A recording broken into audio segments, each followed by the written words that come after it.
पण काम चालू आहे आणि म्हणून आज या सगळ्या परिस्थितीमध्ये आता आपल्याला प्रत्यक्ष रणांगणामध्ये काम करण्याची योग्य वेळ त्या ठिकाणी आलेली आहे।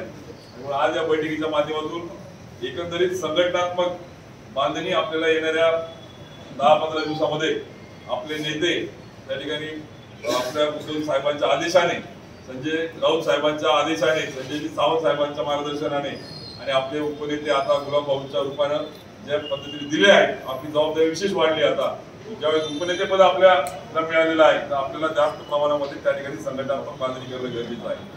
आज भाषणामधून मनोगतामधून आपण ऐकलं सगळं बघतोय। मी पहिले सत्तेला लात मारून मी उद्धव साहेबांच्या सोबत आलेलो आहे, कारण दादा 2दा नगराध्यक्ष राहिले, ते देखील आले आणि असे शेकडो कार्यकर्ते पंचायत समितीचे असतील, मार्केट कमिटीचे असतील, अनेक सरपंच असतील, सोसायटीचे असतील, असे हजारो कार्यकर्ते आपल्या सोबत आलेले आहेत। पण आज तुम्ही बघा या सगळ्या सत्तेचं जे आज वलय निर्माण केलं जात आहे, वस्तुस्थिती काय आज तर सगळ्यात पहिले मला असं वाटतं की आपण हे लक्षामध्ये घेतलं पाहिजे की ज्या भाजपाचं आणि ज्या शिंदे सेनेचं, ज्या राष्ट्रवादी अजितदादा गटाचं सरकार आहे, हे सरकार खऱ्या अर्थानं तिजोरीमध्ये एक दमडी पण नाही।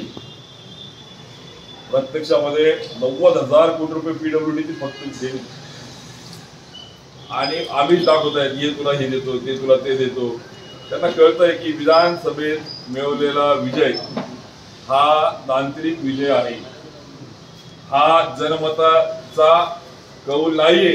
आणि म्हणून बघा तुम्ही, येऊ दे कोणी पण, आता एवढं आपलं बडगुजर कुत्ता आणि भुत्ता झालं होतं त्याला बी घेऊन घेतलं, बरोबर आहे का?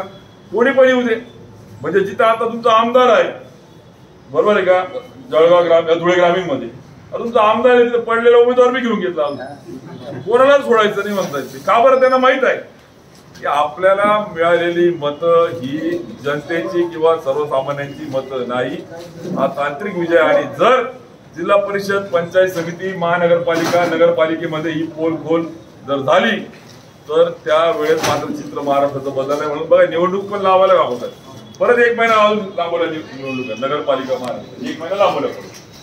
आणि म्हणून लक्षामध्ये घ्या की लढाई ही सगळ्यात पहिले आपल्याला मनामध्ये जिंकावी लागेल आणि त्याची सुरुवात मागच्या आठवड्यात मी मेळाव्याला होतो। उद्धव साहेब यांनी ज्यावेळेस राजसाहेबांच्या सोबत मराठी या विषयावर महाराष्ट्रातल्या मराठी जनांना जेव्हा साथ घातली, त्याचा प्रतिसाद ज्यावेळेस बघितला, आता तुम्हाला सांगतो या सरकारच्या पायाखालची वाळू उतरली। त्यांना त्या ठिकाणी कळतंय की पूर्णपणे महाराष्ट्रामध्ये असंतोष आहे।